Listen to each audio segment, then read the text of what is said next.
acting CEO of the South African Football Association, Mr. Russell Paul, and on my far left we have the technical director of Safa, Mr. Neil Tovey. My name is Matlomola Morake. Thank you all media for coming, colleagues from Safa. Let me now hand over to the acting CEO, and he will pass on the baton to the technical director. Over to you, sir. Morning all. Thanks, Matlomola. We thought it was just opportune to give you guys just some updates on some of the national team activities, and also just an opportunity maybe to deal with questions that you guys may have from time to time, as opposed to leaving here in the dark. And we thought let's just start with giving you just some indication on the program we have for the next 3 months. We obviously July, that game of the 6th is already gone, and we know that tomorrow we in the quarterfinals, and then you see the semi-finals date 7th and the third place playoff as well as the final there. In this period, on the 18th, they're going to do the draw for Afcon 2021. And in July, we haven't had the final date yet, or at least we haven't seen it yet, is the preliminary draw for the World Cup 2022. Also has to take place during that period. And then we've got the Chan. We play Lesotho. You've got that fixture there. We've released that thing already. And then Banyana and Basetsana head to PE, Nelson Mandela Bay, to deal with the COSAFA tournament. It'll be the first time that under 20 and the seniors are being held literally at the same time. And then we will deal with the All Africa Games for the under 20s. If you recall, this thing used to be for under 23s in Banyana, but given the fact, or senior women's teams anyway, but given the fact that they, from a CAF perspective, were running into challenges with timings and dates and other qualifications, they've reduced it to an under 20 event. Immediately after that, towards the end of that month, Banyana will be involved in the Olympic qualifier, and then carrying that over into September on the second leg. Now, the men's international for Bafana Bafana is, the dates are there, but as we said, the draw is only taking place on the 18th of July. Then we'll know more or less which day is a home fixture or which day is a qualifier, and which day may be regarded as a friendly. Then you will recall that CAF, in order to allow the teams to prepare better for the Afcon, postponed the under 23 Afcon qualifiers. We were due to play Zimbabwe in June, if you recall. They then changed that and shifted it to September. So that's when the under 23s get back in, and they win that series there. They'll head off to the CAF Afcon, which will serve as qualifiers for the Olympics. And then we'll also deal with the Chan and then Banyana, who should be playing in that third round event. So we thought it's just important to give you guys just some update in terms of those fixtures. We will then update this calendar once we know what events will unfold for Bafana Bafana in terms of the 2022 draw and AFCON 2021. I think over the last few years now, we've been enjoying a successful phase of consistent qualifications for tournaments. Be it the under-17s, who, as you know, from the male perspective, were in Chile, the girls were in Uruguay. From an under-20 perspective, the boys were in Poland, they were in South Korea. The under-20 girls, they've been missing out on some of these big qualifications, but they've just obviously achieved the Zone 5 championships recently. The under-23s, as we know, they've been in the Olympics. And Bafana Bafana, we know, back-to-back Olympics. They've qualified for their first World Cup. They've had successful qualifications in Afcon. They were beaten on penalties against Nigeria. And then obviously COSAFA, back-to-back championships there as well. And then obviously the big elephant, as you all want to sometimes call it in the room, Bafana Bafana. But they are on that path now. They're in the qualification phase. We'll talk a little bit more about that. But as we all know, that as part of how the development phase has been going, we have now consistently been qualifying. But qualification is not enough. We now are trying to move into a phase where we can consistently go beyond qualification of just being in tournaments, and we want to get to group stages, beyond group stages, knockout sections. That's the main objective, and consistently as well. As part of vision, we've always indicated that we want to consistently be in the top 3 in Africa and the top 20 in the world. Most of our teams, with the exception of Bafana Bafana, are sitting in the top 3, top 4 of Africa. If you consider that they've been to the World Cups, they would now be pretty much also being considered within the top 20, top 24 in the world, whether it's under 20s, under 17s, and even Bafana Bafana. Their ranking should move up quite aggressively with their recent participation in the World Cup. And we believe that Bafana Bafana, with its progress currently in Afcon, that their ranking would also improve.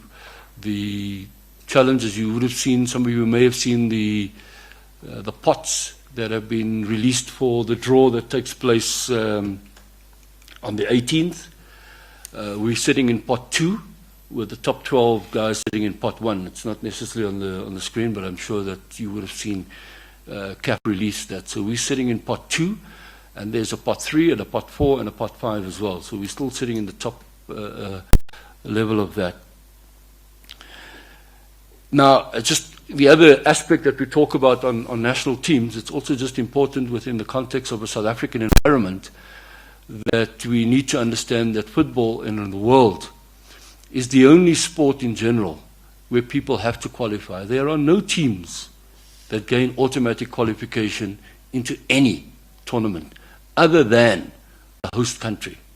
Everybody else has to qualify through various qualification phases. But if you look at the luxury enjoyed sometimes by cricket and rugby and netball and hockey, etc., there are no qualification phases that take place. These guys just get into a World Cup, they get into a thing. So there's a lot of work that has to be done by football federations and countries around the world, and they do a lot of investment in terms of that. And Neil will talk a little bit about some of the development aspects.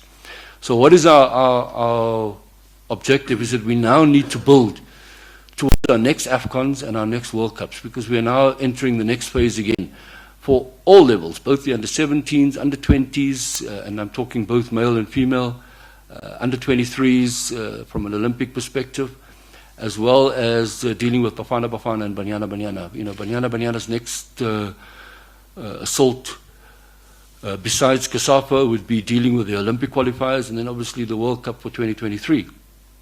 Bafana, as we've said, are going to have to deal with Afcon 2021 and the World Cup 2022. The under-20s, we know their route will be Afcon and then the World Cup.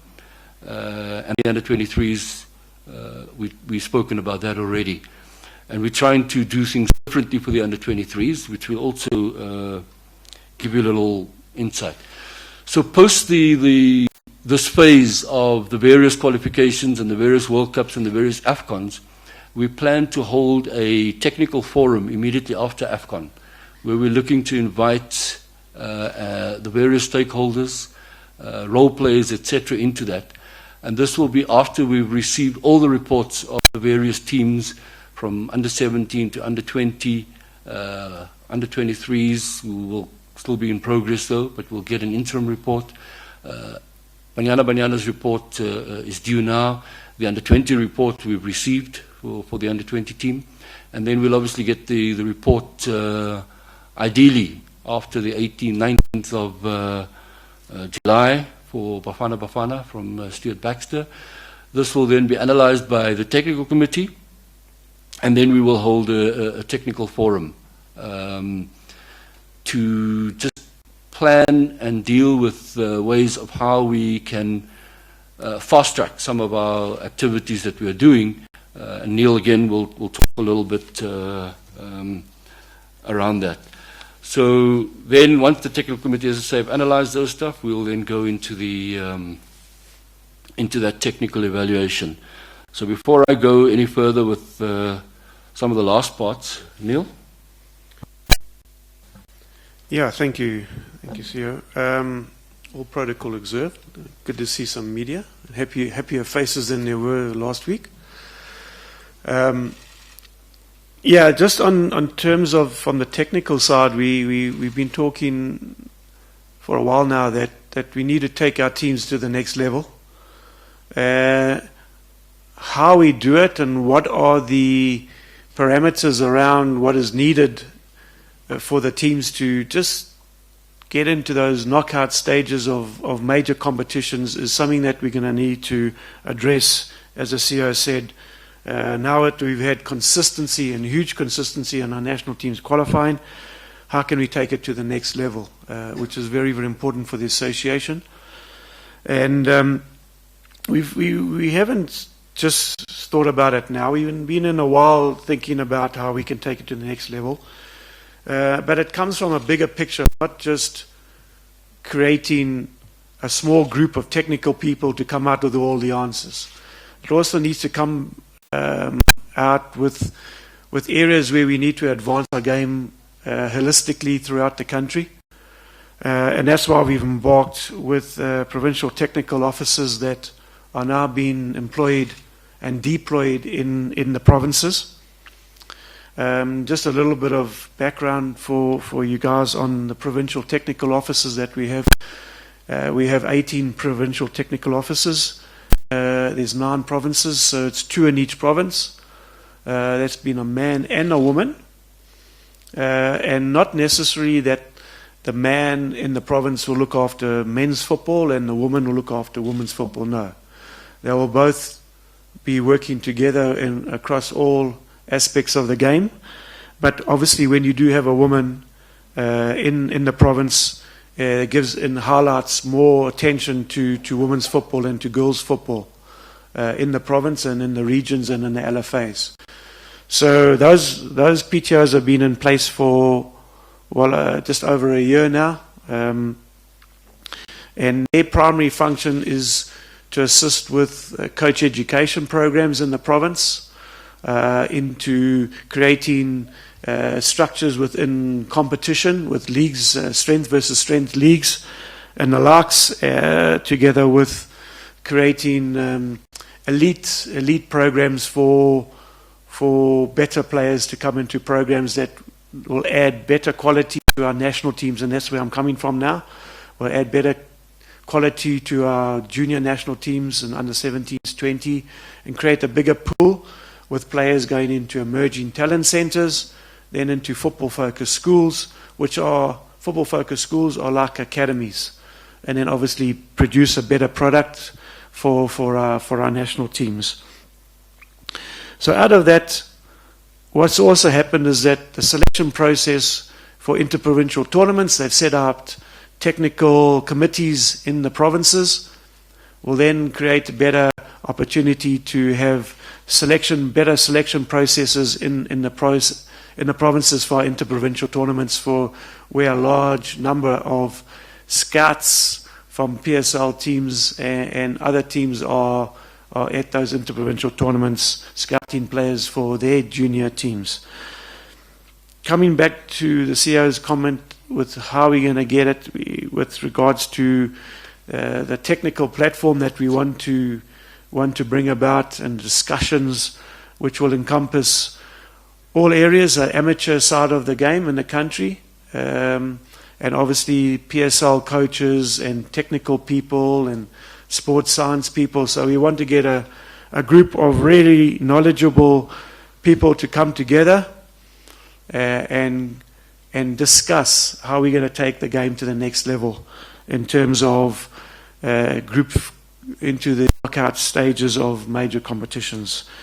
What we are going to be also doing is get a group of technical people that have played both internationally, that can look at players that are playing at all age groups, not just Bafana players, but all across all our age categories, all over the world. And we'll put these people in place so that they can go and form relationships with coaches, with the players that are playing in leagues overseas, and assist with the coach and giving back and feeding back information to our national team coaches on players that are playing in all the leagues. Yes, we do get information on players, weekly information on who's played for their team and who's scoring goals and what's happened for all our overseas-based players.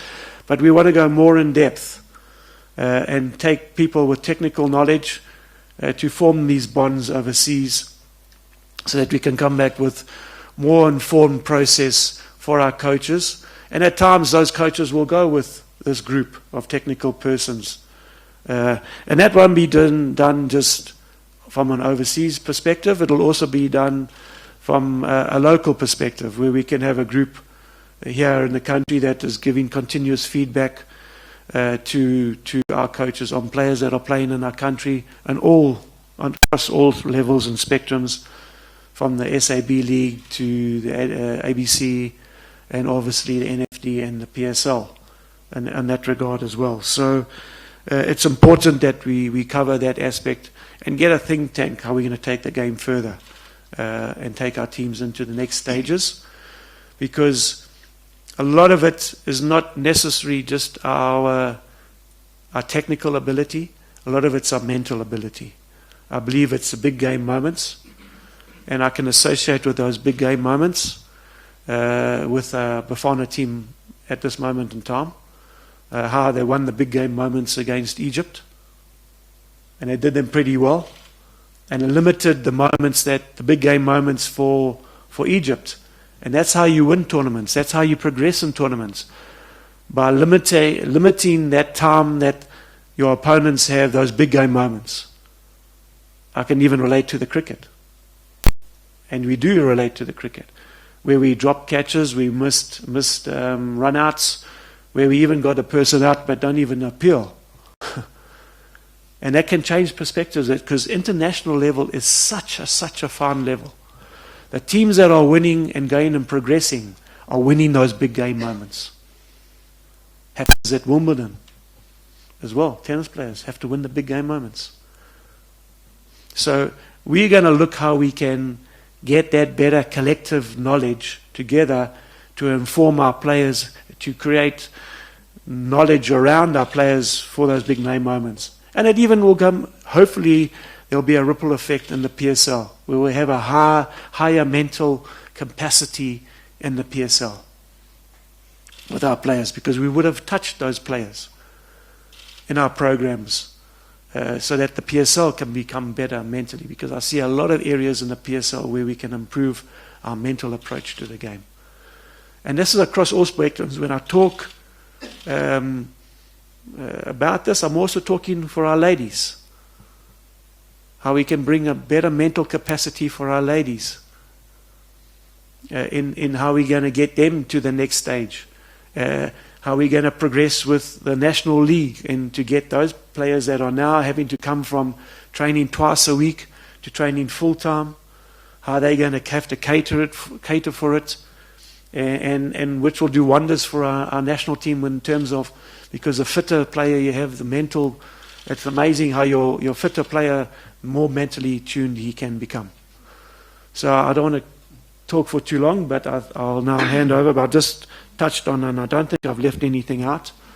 But that's what we envisage going going forward in the next little while, we'll have a lot of bigger impact.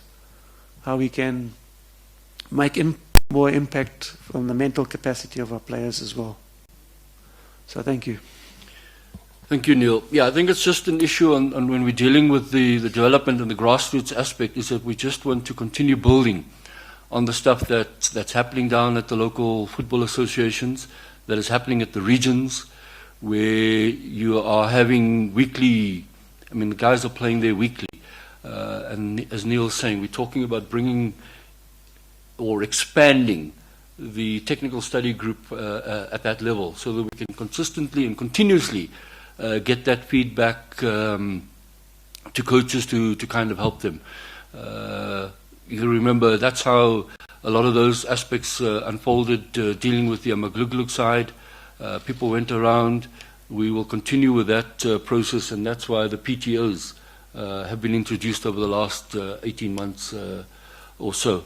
So the next progress with continuing with that development and providing a further platform for the ladies would be the introduction next month and the launch next month of the National Women's League with those 12 teams that'll be in there. We'll be meeting with those teams within the next 10 days or so, unpacking with them the handbook on how they will operate within the league, and then we will launch that league sometime in August, and the kickoff will be towards the end of August. Fixtures have already been drafted. The fixtures will conclude sometime before May. They've been aligned in terms of the international calendar with both FIFA's dates as well as the Olympic dates. So again, we will then get to that point where they will be able to be released comfortably into playing for their national team, and that will strengthen the national team at another level.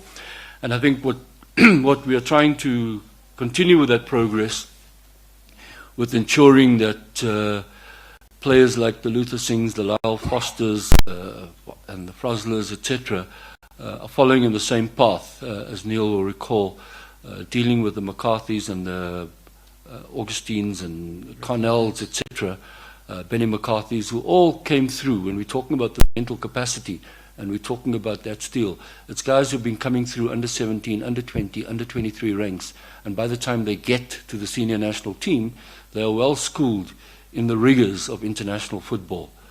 So those are the elements that we're talking about. As far as Bafana Bafana is concerned, yeah, it's water under the bridge. That the team has now successfully completed their first objective in terms of getting out of the group stages. And we take the opportunity to congratulate them, as we have done to them personally, but from a public perspective again. And now we can all say, well, we're a little bit uncomfortable sometimes about the results in the manner, but the reality of it is that they've achieved that objective in qualifying in terms of the rules of the competition. That was the rules of the competition.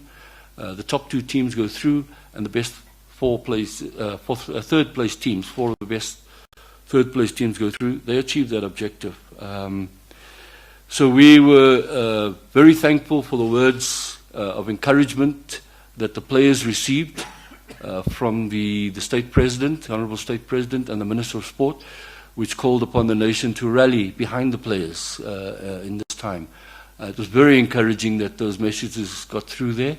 The Minister also took time out of his busy schedule to speak directly to the captain the evening before the game. And those things obviously all helped the players, together with their own commitment, their own dedication, and their own desire to want to move out there. They went out there, they played with their hearts on their sleeves, as I normally want to call it. They had their flag on the back, and they knew they were carrying a nation. So we are extremely proud of them for the commitment that they've achieved on the field of play, and bringing to fruition a number of the elements that always come into play.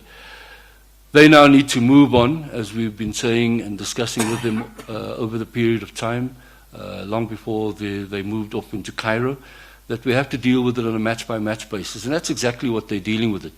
So the next call to rally behind the team is as they face Nigeria tomorrow in the next level, and their quest to to achieve quarterfinal status, and we want to obviously wish them well in that. And they'll go out there as humble as they have remained. Nothing has gone to their head.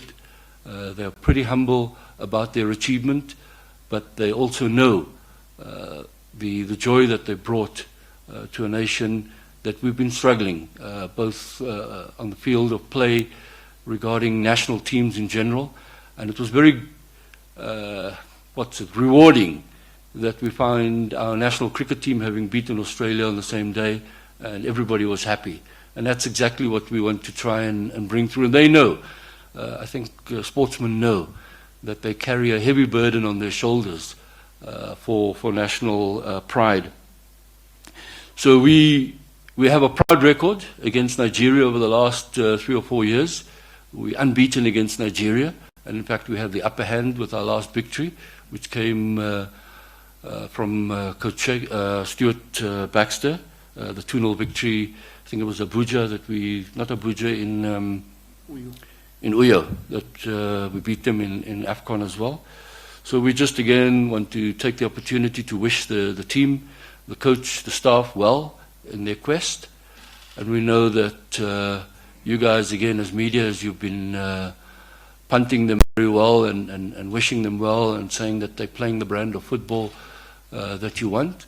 They went out there to shock the Egyptians. They did that. There are many, many big names that are no longer in that tournament, the likes of Egypt, Morocco, DRC, Cameroon. They're no longer there. Your team is there. And we trust you will join us in wishing them well in going through the phases and making the next step for the quarterfinals. Thank you very much, CEO, acting CEO, as well as the technical director. Members of the media, this is now your chance to ask your questions. Please note there won't be any one-on-ones, so it's quite important to ask all those questions that you have. If you can just show by raising your hand if there are any questions. I see a hand at the back there. If you can just say who you are, sir, and who the question is directed to. Sapotowani from ENCA. The question is directed to Mr. Neil Tovey.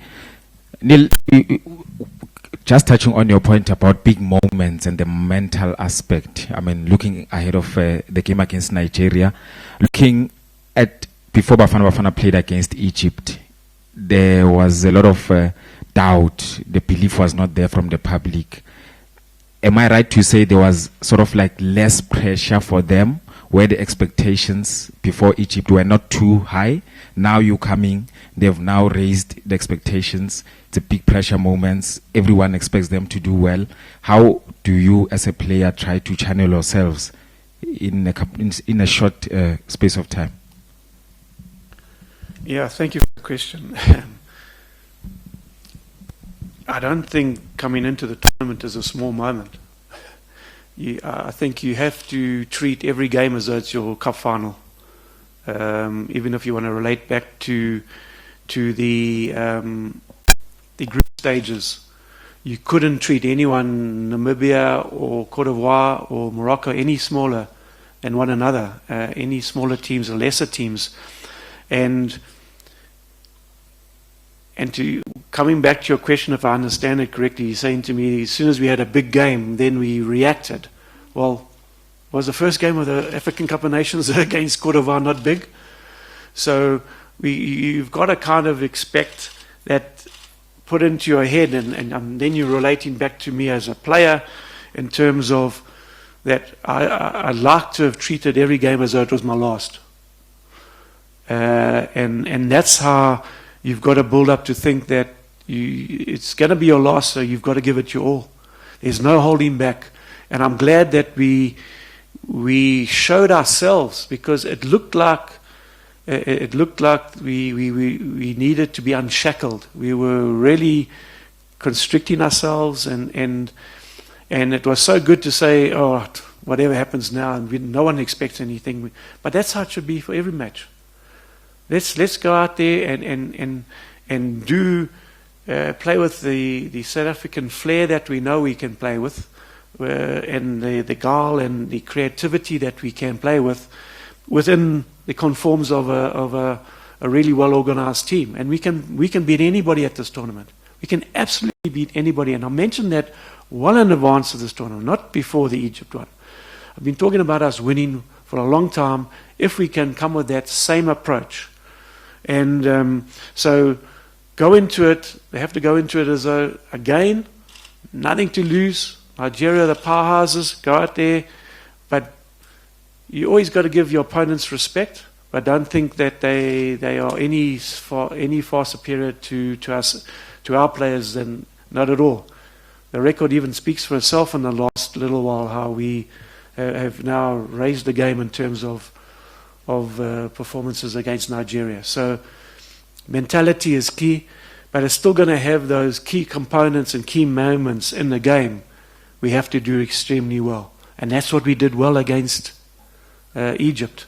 The Salah, we knew he's going to be a key moment at any given time. Don't give free kicks. Hardly got any free kicks in the game.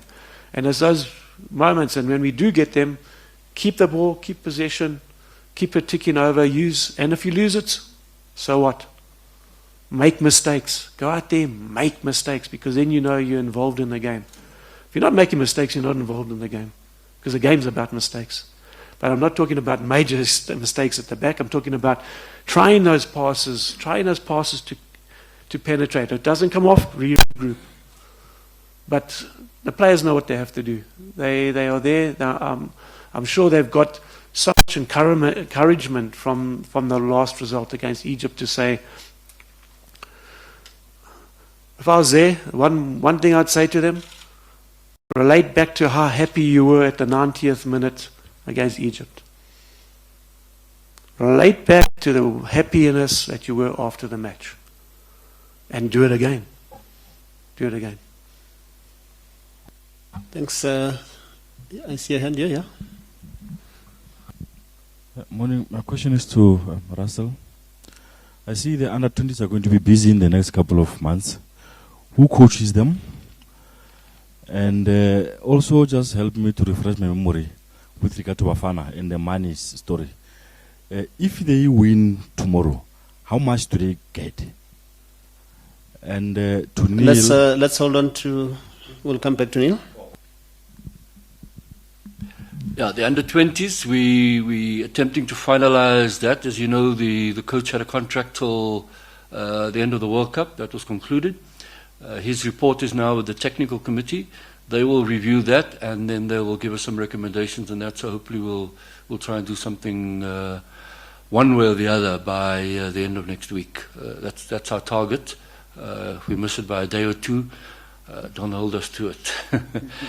As terms of bonuses, yeah, we've discussed this thing over and over and over in terms of the bonus structure.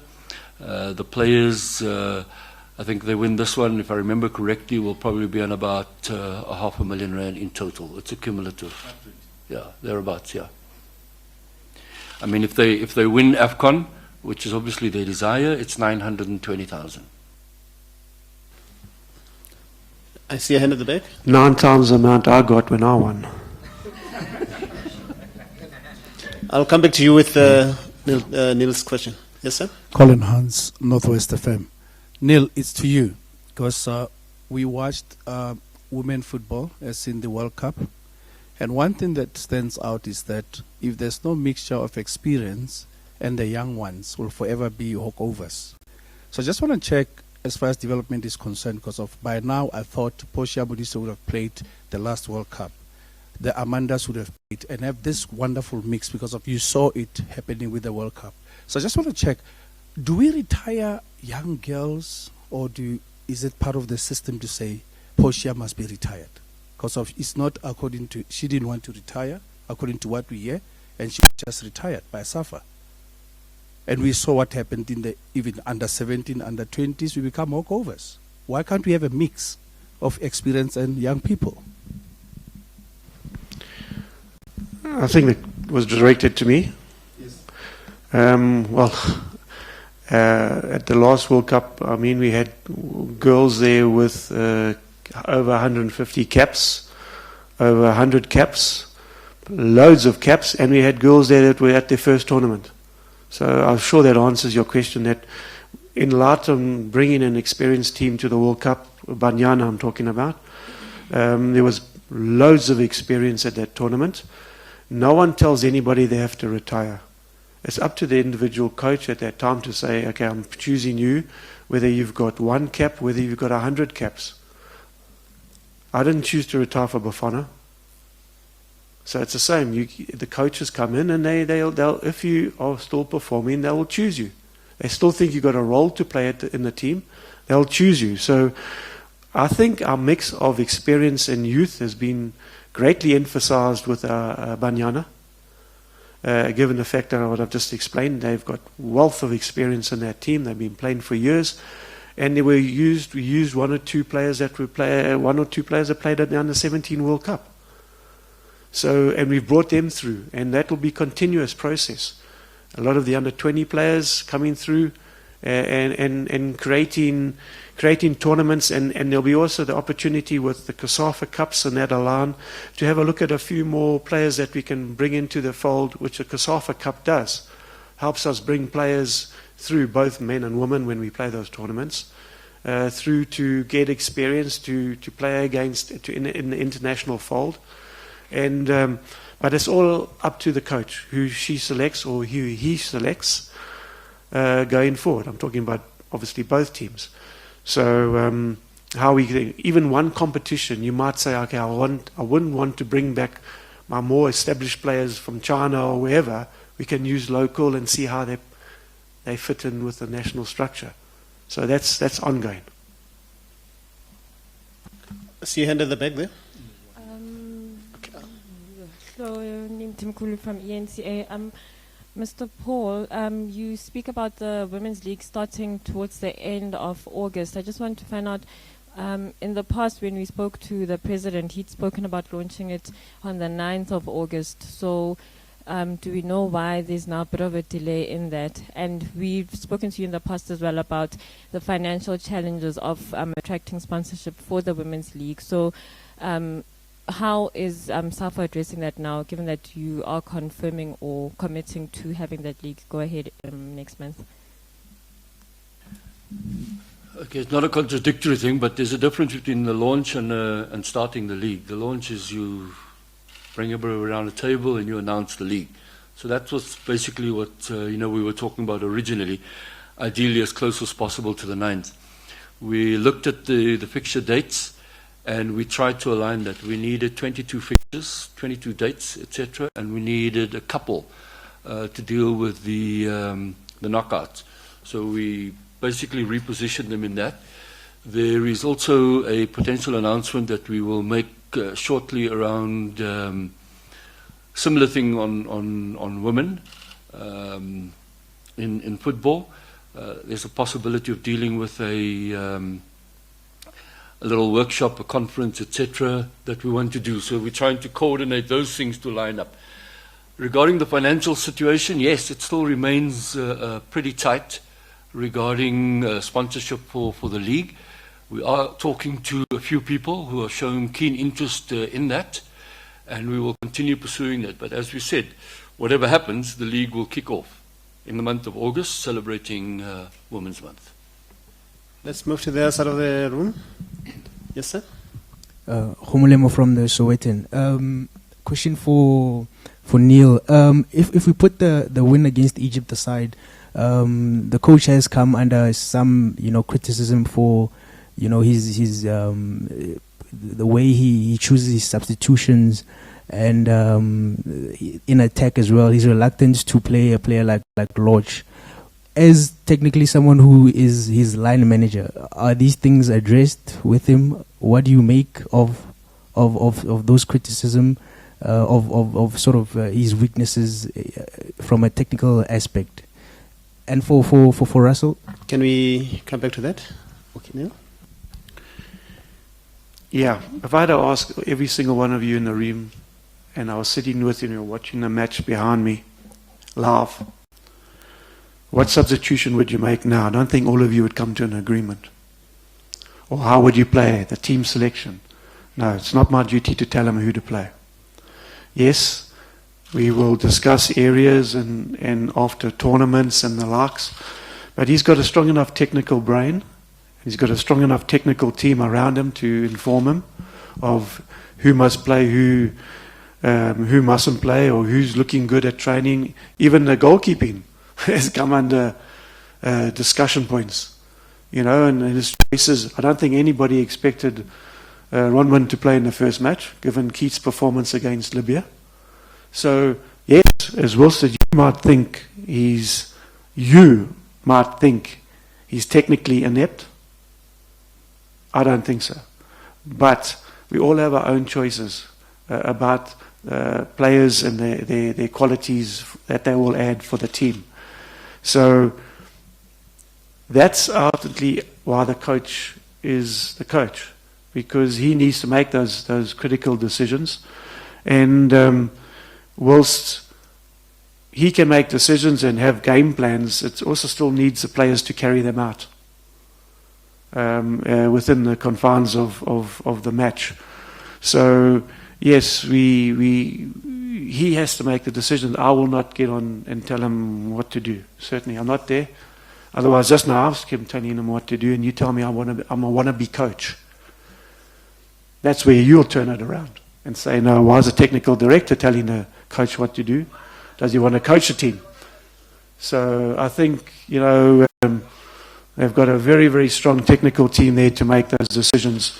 But given the fact to your question, when it comes back from tournaments, from matches, yes, I do sit with him and discuss areas with him. But to tell him to play Lorch or not to play Lorch or to play Ronwin and not Keith, those are his decisions there at the tournament, because we all have our own views of the game.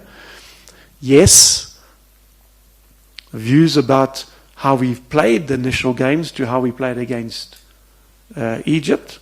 Yes, certainly you can see we did not play, but is it only the coach's fault? No. I think it also has to lie with the players. It's a collective effort. You don't win games with the players. You win games with the coach and the players and the technical team and all the support staff. And you lose the same way.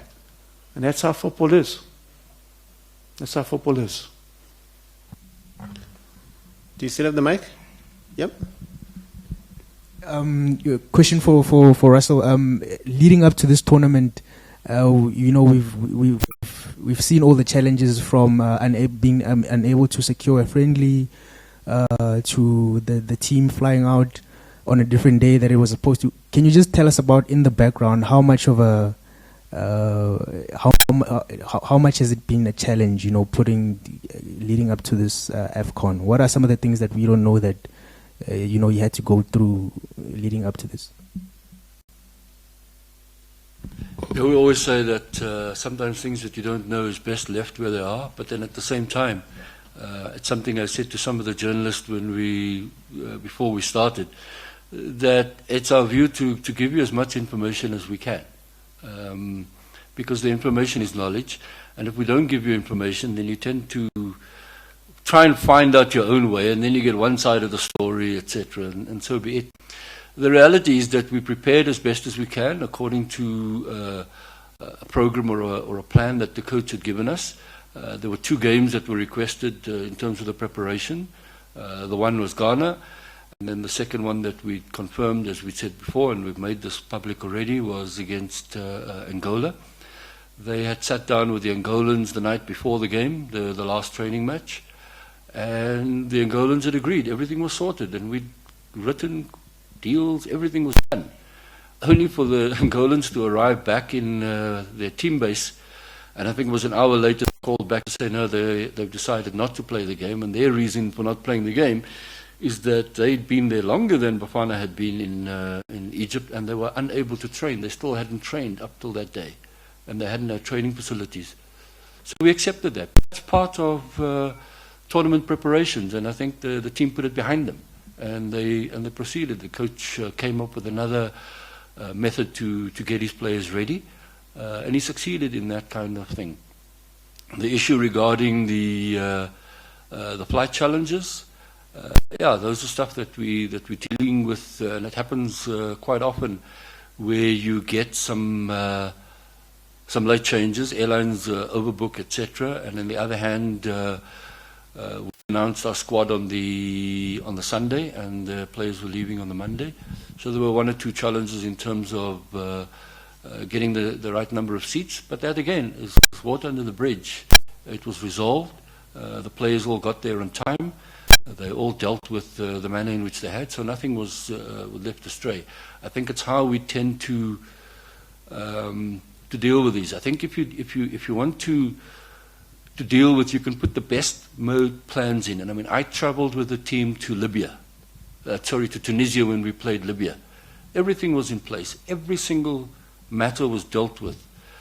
And yet, I said to the team managers, an example, everything is confirmed. Yes, we've got the deals. We're going to train tomorrow morning at 10 o'clock at a stadium which is 5 to 7 minutes away from the hotel.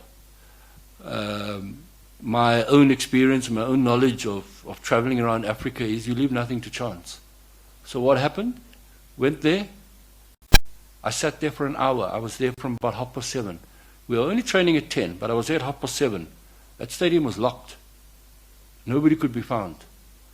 But the team trained. We found another training ground for the team to train in. So for them, it was transparent. They didn't know. Yes, they were supposed to go to that venue. They just got on the bus. We drove them to another venue. They trained.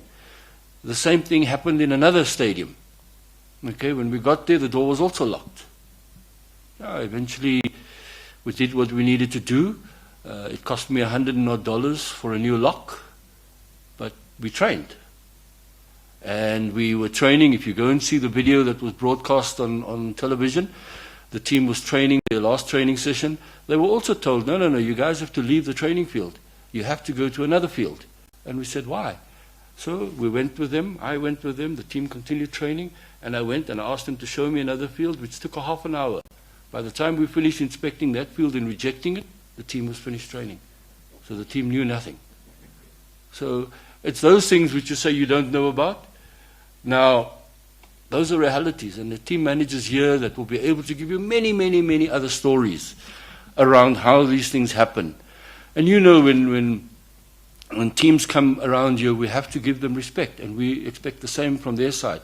And again, the same thing is true when we travel in other countries. We get great opportunities with the teams. Everything is sorted.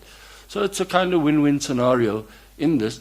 But as long as you're prepared mentally, and I think this is the thing that Neil talks about, is that if the players are prepared mentally, then that's what it is.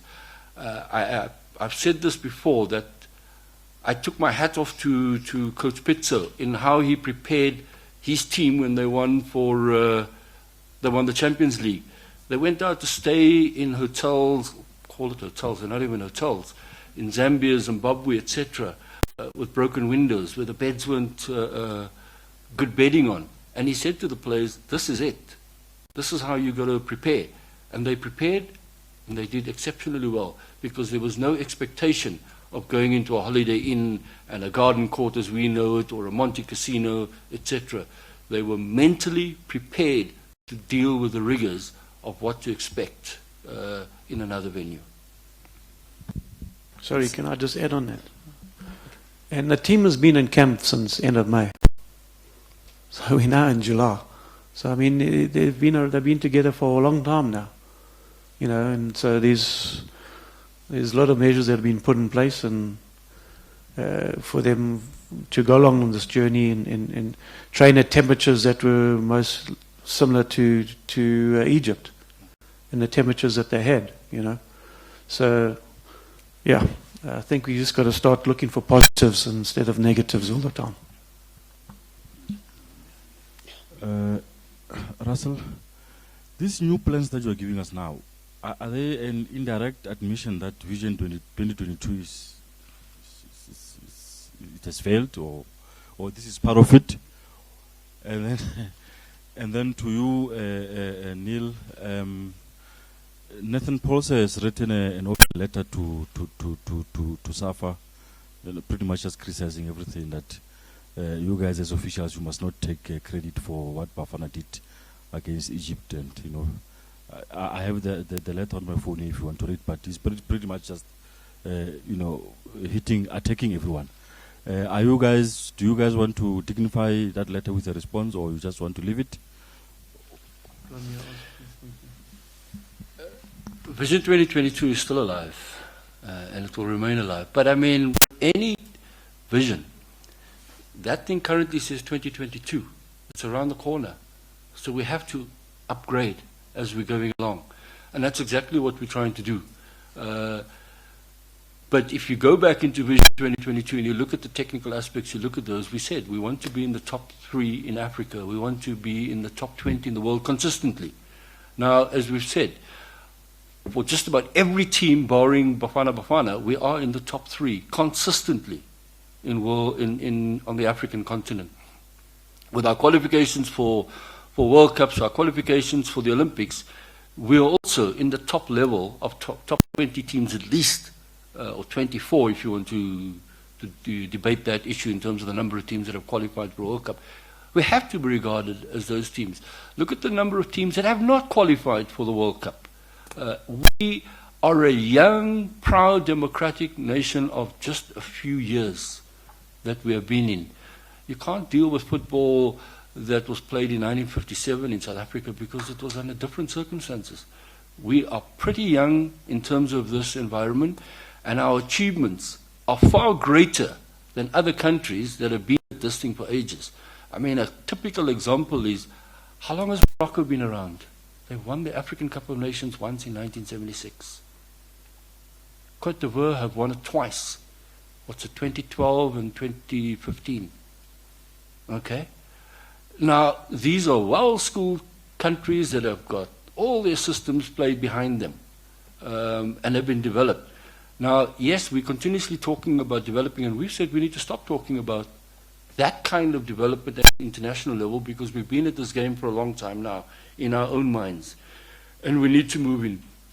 So Vision 2022 is not dead. It's very, very, very much alive, and it is why we are where we are today. It's an holistic approach to football, and it's not just about the game on the field of play. I know you've asked Neil that question around this. The reality is, go back to the question that was asked over there. How do the players get to a tournament? Somebody has to buy their plane tickets. Somebody has to spend money on a camp for them. Somebody has to arrange friendlies for them. They can't do it on their own. We don't take the credit for them being on the field of play because they achieve that thing. The fact that Matiba had to pass the launch, we can't take credit for that. That's their IP, if you want to call it for want of a better word. They put that, constructed that together in their head, looking at a gap, picking up the head, etc. We've always said the likes of what put Benny aside from a number of players, both on the African continent and the world, was he had that ability of the 5 to 7 seconds. As the ball was being received, he already knew where he was going to play this ball. Whereas in most other cases, people get the ball and now they lift their head up. We can't take credit for that. But we need to be given credit for the fact that we have placed it in context. Banyana, we spent over 20 million rand on Banyana's preparations to get them to the World Cup. It's not money down the drain. It's money well spent because we have placed those players on a world stage and creating career opportunities for them. They didn't wake up one morning and walk into a team and say, I'm playing here. No. Somebody had to go out and select them. And we can go on and on and on with this process. I mean, we were discussing the last couple of days, Banyana. We played those teams that were in the semi-finals. 3 out of 4. And we were not disgraced by any of them when we had played. We had drawn with Sweden. We lost 1-0 to the Netherlands, and I think it was 3-0 to the USA. Other teams have lost by far greater margins to those teams. And yet, we're saying, we're not looking to steal anybody's credit, but we're saying, we provide the opportunities. That's our responsibility as a federation. Nobody is getting into a national team by themselves. Waking up in the middle of Mitchell's Plain, or waking up in the middle of Soweto or Kakamas, etc., and saying, okay, here I am for a national team. They go through a progression. We mentioned it right at the beginning of this thing, where we said the likes of the McCarthys, the Matthew Booths. Matthew Booth was living in Fishhook. His dad used to drive him down the road there to go and play at the Fishhook thing. And then eventually he came down and played at Hartleyville. Eventually he was in the under-16 team at provincial level. He ended up in the national team at under-17. He was in the provincial team for the under-20s, who won that trophy, then the United Bank Trophy, won that 4 times. And then he ventured in the under-23s. And then he ended up in Bafana Bafana. Ended up playing professional football here. Ended up playing professional football abroad. Those were opportunities that were created through the National Association, which provides that. So we're not taking credit from anybody, but we should be giving credit for the opportunities that we create. The same way with Banyana Banyana. Those players, the first time we took them to the USA, how many of them got signed and went to colleges straight away? We went to the Netherlands. One of the goalkeepers got signed straight away. Those are opportunities that are created, and we're proud of those, because those ladies and or men are advancing their careers, and by default, whichever way you want to do it, you're reducing the unemployment rate in this country as well. Do I need to answer anything there? I think it's been answered. Yeah, let's move on. Yes, sir? Just to check, Russell, the latest update on the SABC, because of you had a robust debate with them on the issues of packages, or maybe it's another story of handshakes secretly, then don't tell the others, we'll fix it. And the last update I want to find out on the women's professional league, because the last time we spoke there was a hanging cloud about finding the final sponsor. How far are we there? Okay, deal with the last question first. I thought I answered that to your colleague over there, that the sponsorship, it's still tight, but we're still talking to a few people, and it will kick off. You were talking about the SABC. The latest with the SABC, that we remain in talks with them, and we are still, confident, hopeful, that we will find a solution between ourselves to ensure that the game of the people is broadcast on a channel where everybody has access to it. So we're still hopeful for that, and we're still working with them, and we believe that we will be successful with them jointly. I think you know that the SABC was recently, they were in Parliament again a couple of days ago, fighting their battle and fighting our battle. So we're hopeful that we'll get that matter resolved shortly. Lady at the back, yes? Yeah, so just to follow up on the Women's League, it starts in August, and then in terms of what's going to happen with the Safa League and the National Women's League, how will that work out? Just the logistics of it ending in May and the Safa League starting some of it in March, April. And then I know you get asked this a lot as well, but we asked the PSL a few weeks ago, just in terms of engaging with the ABSA Premiership sides on having female teams. Where are you on that? I mean, the Sasol Women's League will continue in the frame that it is, because it's a supporting element. So you can probably see it the same way as we deal with the National Soccer League, who has a PSL as its Premier League, for the want of a better word, that's what they call. Then you have the NFD, which is the first division, and then you go down to the ABC Motsepe League, which is the second division. So that's pretty much the same. When this Women's League starts, it will be whatever you want to call it. We're calling the National Women's League. It could be, you could be naming it the Premier League, you could be naming it the First Division, and the Sasol League would effectively be the second tier of that. That's what it is. Sorry, Russell, can I just clarify then that will there be a relegation promotion situation? Maybe I wasn't clear on that.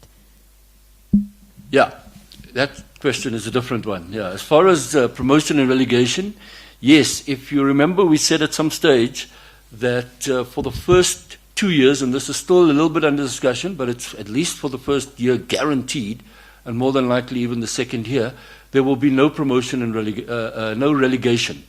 There may well be promotion, and that's still being finalized, and the promotion comes from the Sasol League. So that's how the promotion will operate.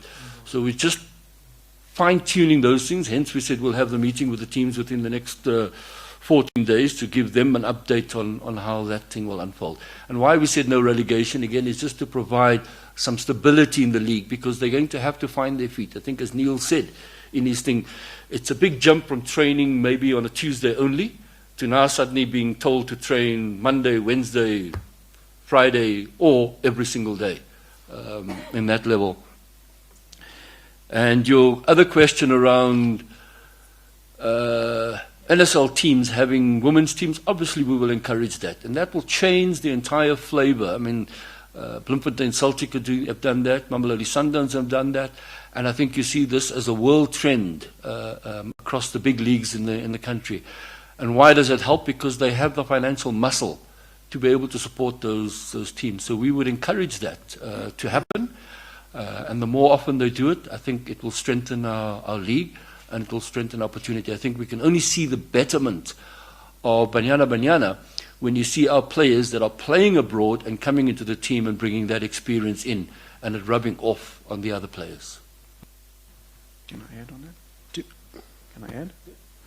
I think also on top of that as well, you'd also have an infrastructure which will be much more better for the ladies to train in, if they inherit with the clubs.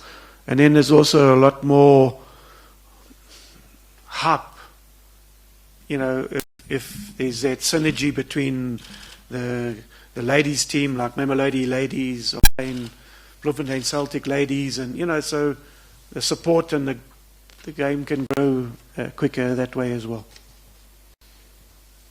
So two hands here. Can I just give him a chance, because you've asked 1,000 questions? We'll come back to you. Russell, maybe just to go to... Where are you from, sir? It's Kuri Namarumana from Vision View Sports Radio. Thank you. The Baxter issue, when you started, you said they have achieved their primary goal, which was to get out of the group. Now they are in the last 8. I mean, I know it's not enough for South Africa as a country, and obviously for the FA it's not enough, but is that enough for Baxter to stay on as Bafana coach after the Nations Cup? We have a contract with the coach, so I mean we have to deal, and we respect the contract that we have with the coach. And this is why we say people come back.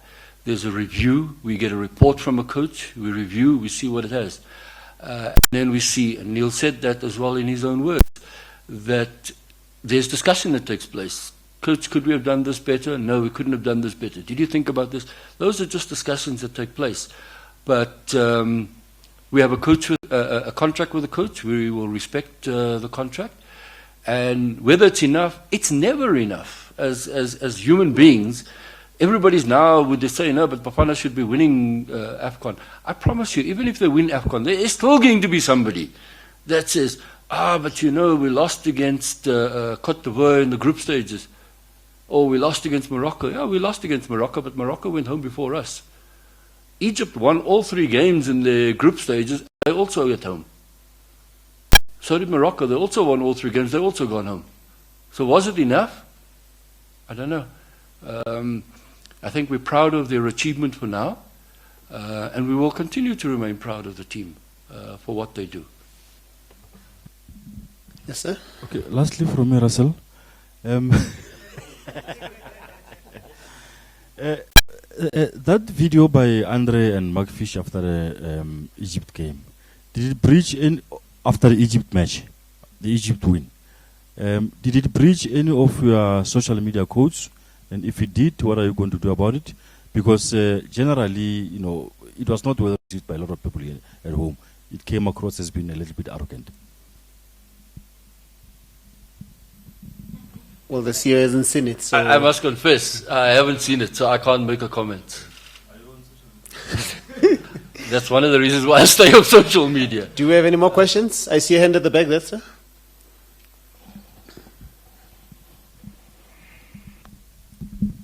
Minent Latela from Newsroom Africa on 405 DSTV.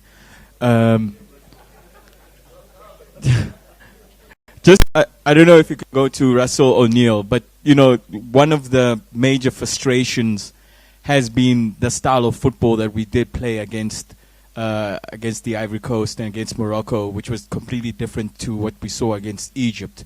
And I think that's the biggest question of the many South Africans, is they're concerned of our style of football, not just the fact that we got out of the group stages, yes, we won, but does it concern South Africa at the Safa that many football-loving fans, one of their biggest concern is that they can't relate to the style of that's being played, and maybe that's why the critics are coming out and saying things that they're saying. Sorry, who did we play last? Egypt.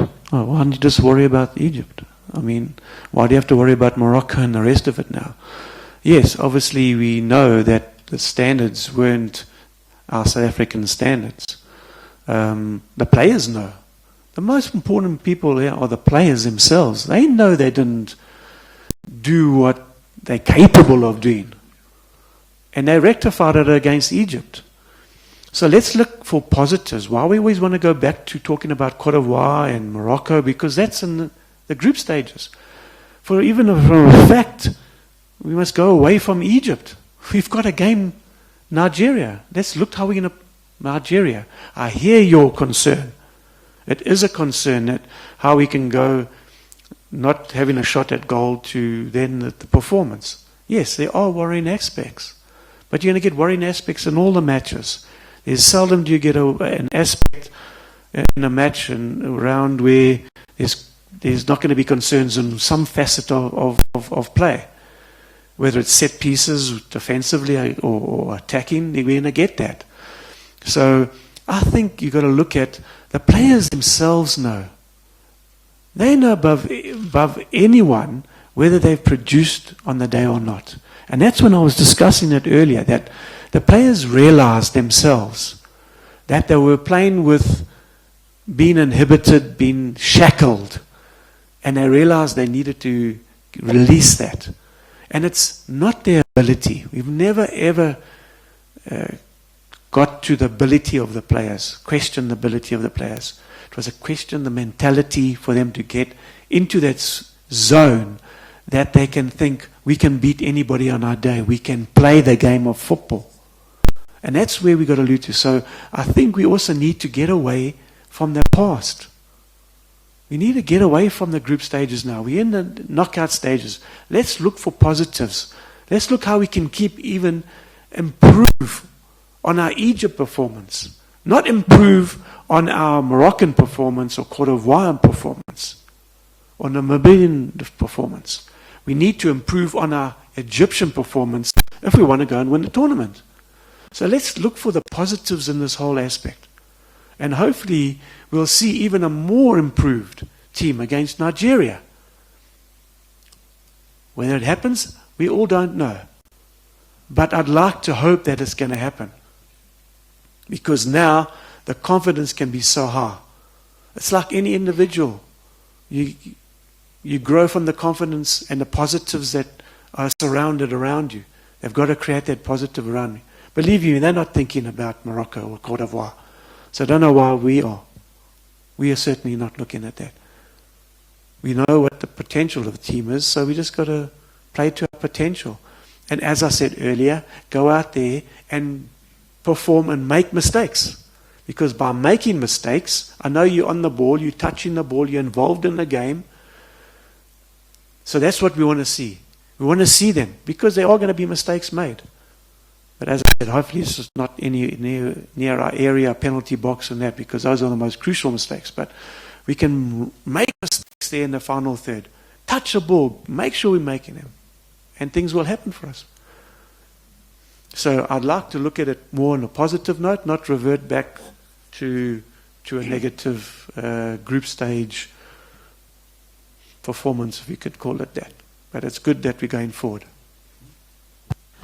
Okay, we'll take the last three questions, starting there at the back. I'm Neil. Komoto from the Daily Sun. A request first. I've got a question about the request. Can I have a one-on-one with the CEO? Close, please. Okay, sir. But I've got a question for Neil. Technical director, quite a nice speech you just made, inspiring. But I want to take you back to the 2022 vision you spoke about earlier. My understanding was you've got your synergies between the under 17, under 20, 23 to Bafana, and now Thabo Senong is no longer part of the under 20s. What happens to the synergy now? Are we going to see him coming back because now his contract is ended? Are you going to go find somebody else?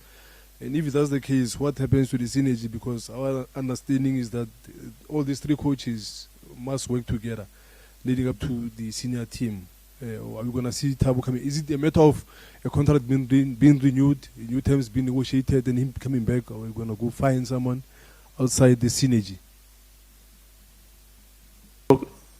Sorry, I'm not going to talk about contracts, and it's not my department. What I will talk about is, yes, Vision 2022. You've got to know that it's worked. It has worked. Not a question whether it has or hasn't worked. It's definitely worked. You have to just look at the qualification of. There's never been in the last 3.5 years. You've never had so many teams qualify for major competitions at Safa, at South African Football Association, at any period of time in the Football Association. So yes, it has worked. Whether there's more work to be done, most certainly. Most certainly you have to keep raising the bar. You have to keep changing it. So yes, it was a 10-year vision from 2012 to 2022.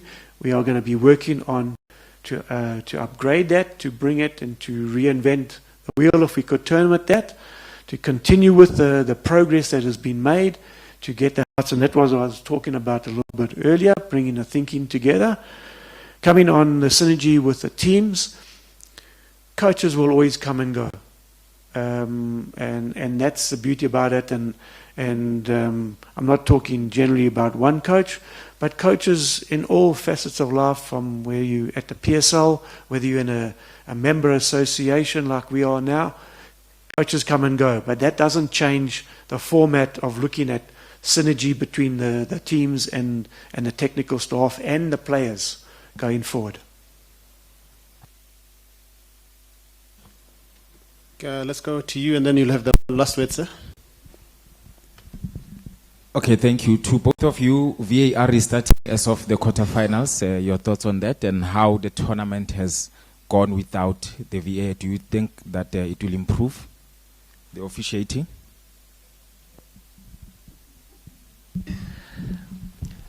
I think I have to be careful what I say.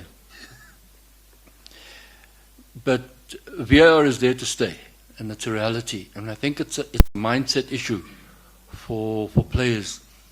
The captain, the manager is here for Banyana as an example, and she will tell you that I'd met with the players, the coach, the technical guys, and explained to them the issues on VAR. And that thing came to fruition for them in that game against Spain, right? Where an incident was reviewed, which under normal circumstances would not be reviewed.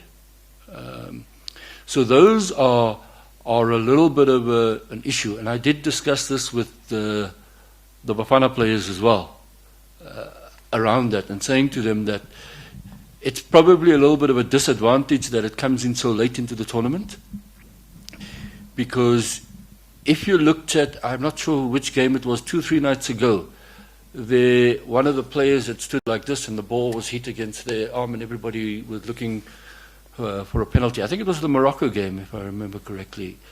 That in VAR would have probably been given, because that's what happened during the World Cup in Russia. Every time a ball touched somebody's hand, no matter where it was, they gave a penalty. Whether you were pulling your hand back this far or not, they gave that thing as a penalty. So it's really about the players being focused and not trying to get away with some silly stuff as well as they would have done in the past. Sometimes you do a free kick, not a free kick, you get tackled by a player, you get irritated, you walk past him, give him a little nudge on the ankle. If that is seen and the player, and this is what the other players are a little bit more mentally savvy sometimes are doing this, and North African teams in general are very good at this. We saw that in our game against Libya. We got that penalty against us, which should never have been a penalty. But he made as if he was touched, and he went down screaming, and bang. Somebody goes and reviews that on a VAR, and they're going to do that. It's here to stay, and people need to know how to deal with it. Can I just add my 5 cents worth? Just on that, I'm for getting decisions correct. If we can get more decisions correct, I'm for it. What I've seen in a little bit of the Women's World Cup and the other tournaments that I've seen that are using VAR, the concern comes for me in the human touch element to VAR. I think sometimes, like these tackles made, and as if you've played the game before, that was not the intent of the player. I can visibly see it might look worse on a camera than it was actually on the field of play.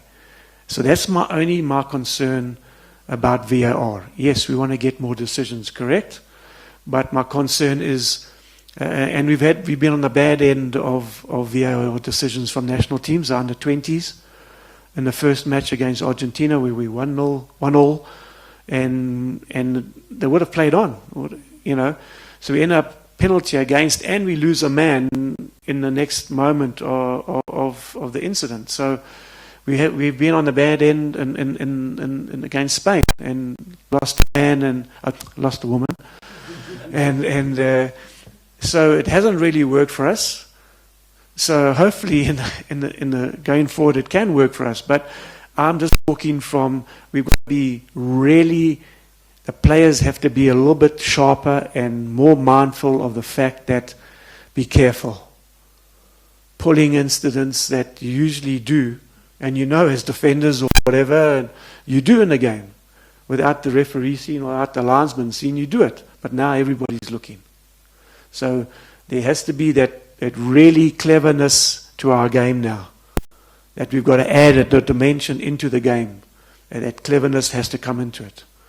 And we've got to be very aware of that situation. Just one last thing on the VAR, which I think is where coaches, us administrators, and the players are finding a little bit challenging, is that time delay on these things. And I had a classical example in a game in the World Cup with Denmark and Australia, where an incident took place in the Denmark penalty area, and the game continued for probably about a minute, which almost resulted in Denmark scoring against Australia. But at that point, there was a VAR review, a minute and something later, and it resulted in Australia getting a penalty and eventually going up 1-0 against Denmark. So those are the kind of things that I think the players struggle to deal with. I think we all struggle to deal with. As it's a minute later. Why does it take so long? Last question here. Yeah, Neil.